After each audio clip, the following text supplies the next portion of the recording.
గతంలో నుంచి రఘునందనరావు చెప్పాడు. ఖచ్చితంగా ఈరోజు ధర్మయుద్ధంలో భారతీయ జనతా పార్టీ గెలుపొందింది. ఖచ్చితంగా టీఆర్ఎస్ పరిపాలనకు వచ్చే రోజులలో కాలం ముడింది. కేసీఆర్ గారు, హరీష్ రావు గారు ఎన్ని ప్రయత్నాలు చేసినప్పటికీ, అధికార దుర్వినియోగం చేసినప్పటికీ, అధికారాన్ని వాడుకొని పోలీసులతో లాఠీచార్జ్ చేసినప్పటికీ, బీజేపీ కార్యకర్తలను అక్రమ అరెస్టులు చేసినప్పటికీ, ఎన్ని విధాల ప్రయత్నం చేసినా చివరికి గెలిచేది ధర్మమే. ఆ ధర్మమే రఘునందనరావు గెలుపు. ఈ రఘునందనరావు గెలుపుతోటి భారతీయ జనతా పార్టీ తెలంగాణ రాష్ట్రంలో మునుముందు చాలా ఉత్సాహంగా, కార్యకర్తల ఉత్సాహము, ఉత్తేజభరితమైనటువంటి ఈ యొక్క గెలుపుతోటి కార్యకర్తల మనోభావం పెరుగుతుంది, ఆత్మాభిమానం పెరుగుతుంది. ఖచ్చితంగా రానున్న రోజులలో భారతీయ జనతా పార్టీ అనేక సీట్లు కైవసం చేసుకొని ఈ గెలిపే పునాదిగా ఏర్పరచుకొని భవిష్యత్తులో భావితరాల్లో తెలంగాణ బంగారు తెలంగాణ పార్టీతో కాదు, మన నరేంద్ర మోడీ నాయకత్వంలో, బండి సంజయ్ గారి నాయకత్వంలో బంగారు తెలంగాణకి ఏర్పాటు చేసేది మేము. నువ్వు బంగారు తెలంగాణ చేయలేదు కేసీఆర్ గారు, అప్పుల తెలంగాణ చేశావు.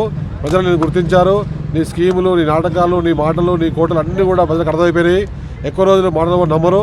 నీ మాటల గారడి ప్రజలు నమ్మే పరిస్థితులు లేరు. దానికి ఉదాహరణ ఈ గెలుపు. కాబట్టి భారతీయ జనతా పార్టీ తెలంగాణలో అన్ని విధాల ఖచ్చితంగా నరేంద్ర మోడీ గారి పథకాలు తీసుకొచ్చి బండి సంజయ్ గారి నేతృత్వంలో, రఘునందనరావు గారు మా యొక్క రాజసింగ్ గారి ఆధ్వర్యంలో అసెంబ్లీలో ఇద్దరు ప్రశ్నించే గొంతు అవుతారు. రఘునందనరావు గారు ప్రశ్నించే గొంతుగా మారి ఈరోజు ప్రజాస్వామ్యం కాపాడి అతను తెలంగాణలో బీజేపీని బలోపేతం చేసి కోరుకుంటూ భారత్ మాతాకి జరిగినటువంటి ఎలక్షన్ రిజల్ట్లో భారతీయ జనతా పార్టీ నుండి మా రఘునందన్ అన్న గెలవడం అనేది చాలా సంతోషకరం. ఇంత సంతోషం నాకు నేను ఒక ప్రజాప్రతినిధిగా గెలిచిన రోజు కూడా జరగలేదు. ఎందుకంటే ఈరోజు ప్రజలు కేసీఆర్ ఆగడాలను గుర్తించారు. కేసీఆర్ చేస్తున్న అవమానాలను, అక్రమాలను, దోపిడీలను ప్రతి ఒక్కదాన్ని గుర్తించి ఈరోజు ఎన్ని డబ్బులు వంచినా కూడా ఈరోజు డబ్బులది కాదు రాజ్యం, ప్రజలదే రాజ్యం అని చెప్పి నిరూపించుకున్నారు. ఓటును నోటుతో కొనలేవని చెప్పి కూడా ప్రూవ్ చేశారు. దానికి చాలా హర్షిస్తున్నాం. అక్కడి ప్రజలకు ప్రతి ఒక్కరికి నా పాదాభివందనాలు. అలాగే ఇలాంటి గెలుపులు ఇంకా చాలా ఎన్నో జరుగుతాయి తెలంగాణ ప్రభుత్వంలో. రానున్న రోజుల్లో గోల్కొండ కిలాపై తెలంగాణ ప్రభుత్వంలో కంపల్సరీ బీజేపీ రాష్ట్రం ఉంటుందని చెప్పి తెలియజేస్తున్నాం. అలాగే రానున్న జిహెచ్ఎంసీ ఎలక్షన్లో కూడా భారతీయ జనతా పార్టీ జెండా ఎగరవేస్తుంది. ఎందుకంటే ప్రజలు గుర్తిస్తున్నారు. ఈరోజు ఒక్కటి గమనించండి ప్రజలారా, ఒక మారుమూల ప్రాంతాలలో ఈరోజు చూస్తే అర్బన్ సిటీలలో కాదు, మనం ప్రజలందరూ ఎన్నో ఏమనుకున్నారంటే ఒక ఎడ్యుకేటెడ్స్ మాత్రమే బీజేపీ కోటేస్తారు అనుకున్నారు. కానీ ఈరోజు మారారు పబ్లిక్. ఈ కేసీఆర్ చెప్తున్న మాటలు, చెప్తున్న అబద్ధాలు గుర్తించారు. ఎన్ని రోజులు ఉపయోగపడతారు? గత కొన్ని సంవత్సరాల నుంచి డబుల్ బెడ్రూమ్ ఇల్లు, 3 ఎకరాల భూములు, దళిత ముఖ్యమంత్రి ఏ ఒక్కటి కూడా చేయని ఈ ప్రభుత్వం గారడి మాటలు చెప్పి ఇంకా ముందుకు సాగాలని చూస్తుంది. కానీ ప్రజలు మారుమూల ప్రాంతాలలో చదువుకొని ప్రజలు కూడా ఈరోజు వృద్ధులు కూడా గుర్తించి ఈరోజు భారతీయ జనతా పార్టీకి పట్టం కట్టారు. ఇలాగే మున్ముందు రాబోయే ఎలక్షన్లో భారతీయ జనతా పార్టీకి ఓటేసి జిహెచ్ఎంసీ ఎలక్షన్లో కూడా మేయర్ పీఠాన్ని దక్కించుకుంటామని చెప్పి కూడా ఈ అందరి ముఖంగా తెలియజేస్తున్నాం. భారత్ మాతాకి నరేంద్ర మోడీ గారి ప్రజలు ఎంతో ఇష్టంతో ఒక నాయకుడిని ఈరోజు ఈ ఒంటెత్తిపోకడబోయే టీఆర్ఎస్ ప్రభుత్వం పైన ఎన్నో తూట్లు పాటలు కూడా ఎదుర్కొని కూడా ఈరోజు ఒక మంచి నాయకుడిని దుబ్బాకలో గెలిపించినందుకు కూడా ఆ దుబ్బాక ప్రజలకి, రగన్నకు కూడా శుభాకాంక్షలు. ఈ యొక్క గెలుపుతో తెలంగాణ రాష్ట్ర యావత్ ప్రజానీకానికి మా యొక్క భారతీయ జనతా పార్టీ నుంచి ఒకటే విన్నపం, ఈ యొక్క కుటుంబ పాలనకి, ఒంటెత్తిపోకడికి అంతం పలికే రోజులు దగ్గరకు వచ్చేసాయి. ఈ టీఆర్ఎస్ గడ్డ అని చెప్పుకునేటువంటి సిద్దిపేట నుంచే భారతీయ జనతా పార్టీ గెలుపుంది. అక్కడి నుంచే మా యొక్క గెలుపుని మొదలుపెట్టింది. ఇప్పుడు రాబోయే జిహెచ్ఎంసీ ఎలక్షన్ నుంచి మొదలు పెడితే రాబోయే ఏ ఎలక్షన్ అయినా కూడా కాషామయం చేస్తూ శ్రీరామరాజ్యం తీసుకురావాలనే యొక్క మా ఆకాంక్షని మా భారతీయ జనతా పార్టీ కార్యకర్తలందరూ కూడా, తెలంగాణ ప్రజానీకం అందరూ కూడా కృషి చేస్తూ తీసుకొస్తారని మా యొక్క నమ్మకం. హరీష్ రావు గారు కానీ, కేసీఆర్ కానీ, కేటీఆర్ కానీ, కవిత కానీ ఎన్ని ప్రయత్నాలు చేసినా ఆనాడు నిజామాబాద్లో చెంపచెట్టు దెబ్బ చెప్పారు, కరీంనగర్ ఎంపీకి చెప్పిండ్రు.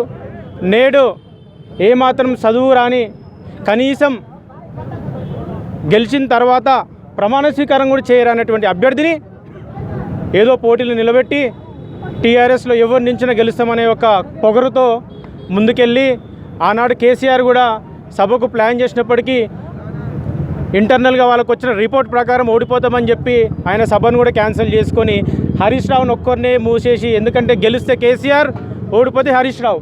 అక్కడ హరీష్ లేడు, కేసీఆర్ లేడు, కేటీఆర్ లేడు, కవిత లేదు. ఇప్పుడు కేవలం కాషాయ జెండా మాత్రమే తెలంగాణలో ఎగురుతుంది. కావున ప్రజలందరూ ఒక్కసారి గమనించి రానున్న రోజుల్లో ఏ ఎలక్షన్ వచ్చినా భారతీయ జనతా పార్టీకి అడ్డకట్టాలని చెప్తూ మీ అందరికీ సభముఖాన ధన్యవాదాలు తెలుపుతూ సెలవు తీసుకుంటున్నాను. దుబ్బాక విజయం తెలంగాణలో ఉన్నటువంటి బీజేపీ కార్యకర్తల విజయం. మరి అదేవిధంగా గంగుల శ్రీనివాస్ యాదవ్ గారికి కూడా ఈ విజయం అంకితం చేస్తూ, మరి రేపు రానున్నటువంటి జిహెచ్ఎంసీ ఎలక్షన్స్తో పాటు మరి 2023 కూడా టీఆర్ఎస్ పార్టీకి పతనం ఇక్కడి నుంచి స్టార్ట్ అయింది. కాబట్టి మరి ప్రస్తుతం బీజేపీ కార్యకర్తలందరూ కూడా ఇదే మోటివేట్తో ముందుకెళ్తూ మరి తెలంగాణలో 2023లో కేసీఆర్ ప్రభుత్వాన్ని దింపి బీజేపీ జెండాను ఎగరేయాలని కోరుకుంటూ, మరి అదేవిధంగా ఈరోజు దుబ్బాకలో గెలిచినటువంటి రఘునందన్ అన్న గారికి మా బోడుప్పల్ బీజేపీ తరఫున శుభాకాంక్షలు తెలియజేస్తూ సెలవు తీసుకుంటున్నాను. జై భారత్ మాతాకి. ఒక వేదికగా తీసుకొని మొత్తం వచ్చే జిహెచ్ఎంసీ ఎలక్షన్స్ రోజు ఖచ్చితంగా మేయర్గా సీట్ మేము కైవసం చేసుకుంటాము. అదేవిధంగా 2023లో జరిగే ఎలక్షన్స్కి ఖచ్చితంగా మేము గవర్నమెంట్ ఫామ్ చేసి కాషాయ జెండా ఎగరేస్తామని ఈ సభగా తెలియజేస్తున్నాను.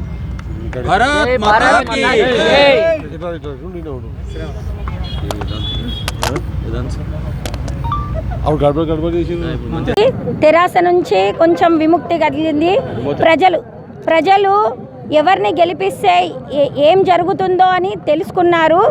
అసలు అక్కడ హరీష్ రావు గారు రఘునందన్ అన్న గారి భార్యకి ఫోన్లు చేసి బెదిరించిన, మీకు మేము పెన్షన్స్ ఇయ్యము అని బెదిరించిన, మళ్ళీ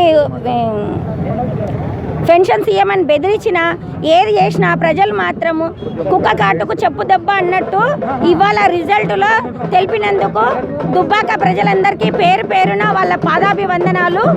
ఈరోజు ఎట్లా సవాల్ విసిరినామో మేము ఆ విధంగా దుబ్బాకలో గెలిచినందుకు మా బీజేపీ కార్యకర్తలందరికీ కంగ్రాట్స్.